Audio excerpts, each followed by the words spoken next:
네, 뉴스와이드 한 주간의 정치권 소식 살펴보도록 하겠습니다. 네, 김경진 변호사 스튜디오에 모셨습니다. 안녕하십니까? 안녕하십니까? 네. 자, 일단은 이번 대선 이야기를 좀 해보도록 하겠습니다. 이번 대선에서 박근혜 당선인이 승리한 가장 결정적인 요인으로 여러 곳에서 이 5060 세대의 집중적인 투표 때문이었다라고 보는데, 이 같은 그 5060들을 그 투표장으로 이끌게 된 요인은 뭐라고 보셨습니까? 그러니까 이제 우리가 저출산 고령화를 얘기를 할 때 이제 이 저출산 고령화가 어떤 산업, 우리나라가 어떤 경제의 활력을 둔화시킨다, 이 측면에서만 우리가 생각을 했지, 이게 정치에 그렇게 큰 파급 효과를 가질 거라고는 아무도 이번 대선을 거치기 전까지는 아무도 생각을 못 했지 않습니까? 네. 근데 이제 결과적으로 보면 5060도 이제 지역적으로 이제 호남권이라든지 영남권, 특히 대구 경북권 같은 경우는 아마 지역에 따른 어떤 지역 성향의 투표를 한 것 같고, 제일 핵심 포인트는 수도권에 있는 5060이 왜 박근혜 후보에게 그렇게 이제 이렇게 대략적인 높은 투표 열기와 이렇게 몰표를 주었을까, 이제 이게 관건인데, 쟁점은 그런 것 같아요, 보면. 결국은 박근혜 후보는 미래의 정책에 대해서 얘기를 했고, 민주당 쪽에서는 미래의 정책에 대해서 얘기를 안 한 것은 아닌데, 전체적으로 유권자나 국민이 보기에는 미래의 정책보다는 박근혜 후보에 대한 어떤 네거티브성 선거운동에 초점이 맞춰졌다라고 국민들이 인식을 했기 때문인 것 같아요. 그래서 그 첫 출발점이 이제 박근혜 후보 어떤 정체성 비판, 유신 독재를 하는 어떤 박정희 후보 딸로서 유신 시대의 인권 침해, 이 부분에 초점을 맞춰서 공격이 가해지다 보니까 이게 미래의 대체 세력으로서의 민주당, 또 이 진보 진영이 어떤 신뢰를 갖지를 못했고, 또 민주당이 이제 그 지난 4.11 총선, 또 이번 대통령 후보 당내 경선 과정, 또 안철수 후보 단일화, 이 과정에서 결국은 사람들을 잃는 프로세스가 됐던 것 같아요. 그러니까 4.11 총선 과정에서도 친노가 결집하면서 친노에 속하지 못한 사람들은 공천의 기회를 전혀 받지를 못했고, 또 당내 경선 과정에서 손학규 계나 김두관 같은 경우 극렬하게 반발을 하면서 어떤 경선 과정이 잘못됐다, 이런 얘기가 있었고, 또 최종적으로 단일화 과정에서도 안철수 후보 단일화가 좀 안철수 후보 지지자들의 마음에 상처를 주면서 결국은 사람들의 어떤 시너지를 이렇게 자꾸 떨어뜨려 나가고 사람을 이렇게 빼가는 이런 과정이다 보니까 결국은 민주당, 특히 그 핵심인 친노 세력이 국민들에게 덕이 있다는 인상을 주지 못해서 결국은 이런 결과를 낳은 것이 아닌가 싶습니다. 그리고 이번 대선의 특징을 살펴보면 변수들이 참 많았던 것 같습니다. 보통 투표율이 높으면 야권에 유리했는데, 네, 이번에는 보수 진영에 유리한 결과가 나왔잖아요. 이 점도 한번 짚어주시죠. 그러니까 이제 대체적으로 지금까지 전통적으로 이 장년층, 장노년층의 경우 투표율이 높다는 것은 우리나라에서 역사적으로 검증이 된 사실이고, 우리나라뿐만이 아니라 일본, 또 전 세계적으로 대체로 나이 드신 어르신들이 투표율이 높다는 것은 검증된 역사적인 사실인 것 같아요. 그런데 다만 이제 우리 이제 그 어떤 여론조사 전문가들이라든지 이분들이 대선 전에 예상을 했던 것은 어르신들의 투표율이 80%를 넘어가지는 않을 것이다, 라고 전제를 했었는데, 정작 뚜껑을 까보니까 50대의 투표율이 90%에 육박을 했거든요. 그러니까 젊은 2030의 투표율도 과거에 비해서는 투표율이 한 10% 이상씩 높아진 것은 사실인데, 그럼에도 불구하고 5060의 투표율이 거의 맥시멈치 90%까지 육박을 하다 보니까 지금 최종적으로 이런 결과가 나온 것 같고, 그래서 국민들, 특히 이렇게 장년층, 고령층을 위한 정책, 또 이분들이 우리 국민의 굉장히 큰 포션 비율을 차지하고 있으니까 이 부분에 대해서도 향후 민주당도 그렇고 모든 정치 세력이 어떤 정치적 관심, 또 정책 개발에 어떤 초점을 맞춰야 되지 않을까, 이런 생각입니다. 어찌됐든 보수 진영의 입장에서는 높은 투표를 기록하더라도 우리가 승리를 할 수 있다라는 그런 강한 자신감을 사실 이번 선거를 통해서 얻게 됐는데요. 그런 점에 있어서 앞으로 그 새누리당이 전국을 주도해 가는 데 있어서 상당한 그런 자신감이 그 영향을 미치지 않을까, 그런 생각도 해보는데. 예, 그렇습니다. 그러니까 기본적으로 사람이 이제 나이 들면, 젊었을 때는 다 한 번씩 공산혁명을 꿈꾸지만 나이 들면 다 보수화 된다 그러지 않습니까? 근데 그거는 인간의 자연스러운 속성인 것 같아요.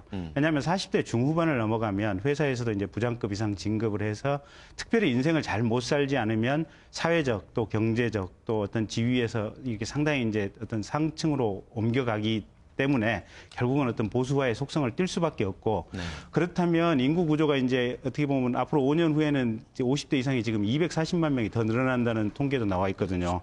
그러면 고령층 위주의 인구 재편은 분명하고, 그러면 정치의 기본값은 결국은 보수 지지가 아마 가장 기본값으로, 그래서 특별히 보수 정당이 특별히 뭘 실정을 하거나 잘못하지 않고, 또 특별히 어떤 진보 정당이 정말로 어떤 수권 능력이나 비전을 보여주는 이런 특별한 상황이 아닌 한 보수 정당이 선택받을 가능성이 높아지는 이런 정치 구도로 가기 때문에 아마 진보 정당에서는 앞으로 뭔가 좀 정강 정책도 좀 중도 편향성으로 좀 뭔가 변화가 좀 많이 있어야 되고 네. 또 진보 정당의 인적 구성도 좀 많은 변화가 필요한 것 같습니다. 네. 당장 예를 들어서 이번 선거 결과로 비춰봤을 때 지금 5060 세대 분들이 이렇게 투표장에 달려간 거는 뭐 일단 이정희 후보의 뭐 발언도 있겠고 또 한 가지는 어떻게 보면 민생 그리고 최근에 어떤 복지 분야라든지 그런 어떤 퍼주기식 그런 복지 공약에 대해서 상당한 좀 거부감도 좀 작용이 됐다라는 예. 그런 평가가 나오고 있던데요. 예. 그런 점에 있어서 향후의 어떤 경제 운용이라든지 복지 정책에 있어서도 어떤 새누리당의 색깔이 좀 더 강하게 나오지 않을까 그런 생각을 해보는데요. 근데 이제 그렇게 유권자의 선택이라는 측면에서 보면 또 5060 세대가 과거에 살아왔던 본인들의 궤적에 의한 선택 아니겠습니까? 네. 그렇다고 보면 현재의 어떤 안정적 경제 성장을 기반으로 한 복지 정책이 일단 국민에 의해서 선택을 받았고 정당성을 부여받은 것은 사실인데 네.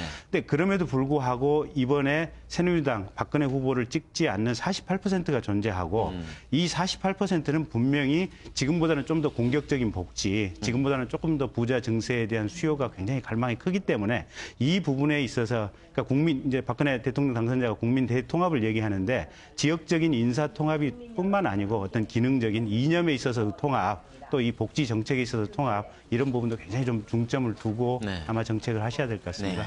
네.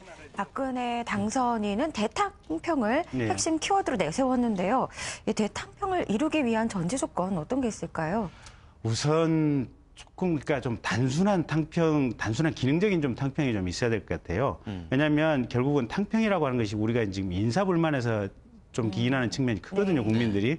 근데 지금까지 영남권 인구 비율이 25%인데 결국 영남 어떤 새누리당 보수 정권이 들어서면 25% 인구 비율임에도 불구하고 장관이라든지 고위 어떤 공직 자리에서는 최소한 한 35%, 40% 그러니까 인구 비례보다 한 10에서 15% 이상 되는 어떤 비율을 점유하고 어떤 중요 보직을 차지하고 있었기 때문에 그게 어떤 지역 감정 또 지역 분열의 원인이었거든요. 그래서 그 부분을 뭔가 좀 현재의 지역 인구 비율에 맞추어서 뭔가 중요 보직 또 중요한 장관 자리에 대한 인사 같은 것이 좀 있어야 될 것 같고 또 방금 말씀드린 대로 국민의 48%가 향후 복지 증가라든지 국가가 조금 어떤 부에 어느 정도 균분을 좀 잃어가면서 우리가 공동체를 좀 복귀하자 네. 이런 점에 좀 관심이 많으니까 그런 어떤 경제 이념의 지표에 있어서도 뭔가 좀 탕평의 아이디어, 탕평의 정책이 좀 필요할 것 같다 그런 생각입니다. 네. 자, 아무래도 그 박정희 전 대통령의 이야기를 또 안 할 수가 없을 것 같습니다. 어떻게 보면 지역 감정을 조장했다라는 그런 평가를 받는가 하면 또 한편에서는 오히려 어떤 효율성, 그러니까 어떤 국가의 목표를 위해서는 뭐 호남권 인사건 아니면 정적이건 과감하게 수용을 했다라는 그런 또 어떤 반대 평가도 나오고 있는데요. 네. 그런 측면에서 봤을 때 향후 박근혜 당선인은 아버지 박정희 전 대통령으로부터 어떤 것을 좀 취해야 될까요? 일단 지금 이제 그 아버지 시대가 갖고 있었던 그 논리, 그때는 결국 우리 국민들이 조금 잘 살아야 되고 산업화를 좀 이렇게 진행시켜서 경제적으로 좀 여유 있는 강국으로 가야 된다. 이게 지금 지상의 목표였는데 그 다음에 이제 김대중이라든지 김영삼 대통령 시대를 거치면서 우리가 이제 민주화를 완성했지 않습니까? 그다음에 이제 지금 결국은 정보화 시대를 넘어서 융합화, 어떤 영적 지성화 뭐 이런 시대의 단계에 이르렀기 때문에 아버지 시대에 있었던 패러다임은 그때의 패러다임이고 다만 중요한 것은 앞으로 미래의 어떤 가치들, 국민 대통합, 또 어떤 복지의 완성, 사회 양극화의 해소, 뭐 이런 앞으로 미래 현재의 어떤 우리 사회의 과제라고 일컬어지는 부분들, 그 부분들을 잘 해결할 수 있는 인재를 적재적소에서 뽑아서 이 문제를 해결하는 데 5년의 어떤 총력을 기울이면 될 것 같습니다. 네. 네. 친박 인사들이 벌써 2선 퇴진했고 앞으로 구성될 인수위를 예. 놓고도 관심이 높은 예. 상태인데요. 인수위 구성 어떻게 될 것으로 보십니까? 인수위 지금 흘러나오는 얘기가 이제 인수위원장과 같은 어떤 상징적인 지위는 박근혜 대통령 당선자가 가지고 있는 이미지를 보완할 수 있는 사람. 그러니까 이제 박근혜 대통령 당선자가 영남 출신이고 여성이고 또 보수 세력을 대표했다. 그러면 이 대척점에 있는 그러니까 남성이고 가급적이면 호남 출신이었으면 좋겠고 또 보수색을 조금 탈색할 수 있는 뭔가 경제민주화에 대한 어떤 뭐 의지가 조금 있는 사람 이런 인물이었으면 좋겠다라는 이제 생각을 좀 하고 있는 것 같고요. 이 인수위원장을 제외한 어떤 나머지 인수위원들은 실무적인 어떤 정책의 착근 가능성, 지금 그러니까 대선 공약이 짧은 시간에 여러 가지가 발표가 되다 보니까 공약 자체가 첫째는 중간에 변경된 것도 있기 때문에 이걸 이제 어떤 공약을 완결을 시켜야 되는 측면이 있고, 그다음에 이 제시한 공약을 5년 동안에 어떠한 타임테이블을 가지고 실제로 행정에서 집행을 해야 될 것인가. 그러면 이 집행 시기를 지금 적절하게 조율해야 되는 문제. 또 그다음에 공약을 어느 기관, 그러니까 어느 부처를 만들고 없애서 적절하게 잘 집행을 시킬 것인지 이런 부분을 조율하는 기관이 인수이기 때문에 아마 인수위원들은 그런 부분을 잘 해결할 수 있는 실무 위주의, 그러니까 결국은 어떤 비례대표 국회의원이라든지 또 공무원 위주의 어떤 인수위원 인선이 될 것이다. 그런 얘기들이 많이 나오고 있는 것 같고요. 네. 비교적 합리적인 방향의 얘기들인 것 같습니다. 아무래도 박근혜 당선인의 스타일, 어떻게 보면 지난 5년간 그 이명박 후보에게 패하고 나서 지난 5년간 실질적으로 좀 공약 준비를 꾸준히 해왔었고 예. 또 이렇게 좀 크게 막 일을 벌리고 시끄럽게 추진하는 스타일은 아닌 것 같아요. 예. 그런 점에 있어서 좀 인수위 색깔도 지난번 이명박 그 대통령 시절, 이명박 당선인 시절의 인수위와는 많이 좀 색깔이 틀려질 것이다. 그런 예. 관측이 많던데요. 예. 아마 이명박 대통령 인수위 시절만 해도 이제 서로 인수위에 들어가려고 노력을 했고, 그래서 인수위원 명함 이렇게 나눠줄 수 있는 게 부족하니까 결국 무슨 인수위 자문위원 이래가지고 네. 무수히 많은 이제 어떤 직함을 남발했지 않습니까? 네.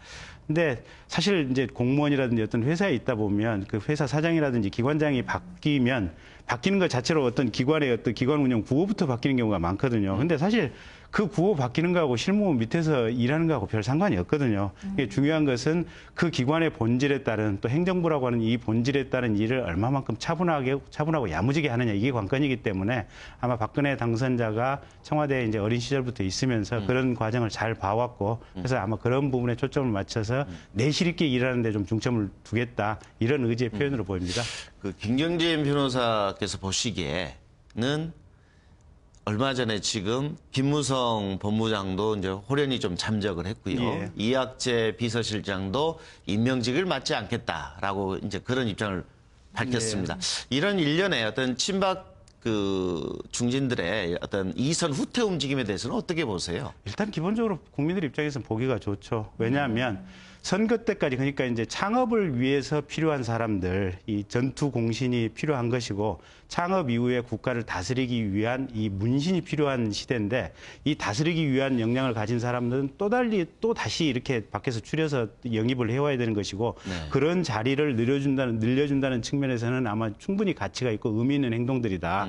이제 다만 이제 그 이학재라든지 김무성 전 의원 같은 경우는 향후에도 뭔가 이제 이렇게 임명직을 안 맡는 대신에 뭔가 좀 자리에 여지가 있어 보이는 사람들이기도 하고 네. 이학재 의원 같은 경우 지금 현재 국회의원이니까 근데 그 외에 다른 인사들도 조금 더 적극적으로 아마 그런 의사표명을 해주면 박근혜 당선자께서 인사를 하시는데 훨씬 더 좀 어떤 여백이 있지 않을까 싶습니다. 한결 부담이 줄어들겠죠? 예. 네, 알겠습니다. 자, 네, 오늘 말씀 여기까지 듣겠습니다. 고맙습니다. 감사합니다. 고맙습니다.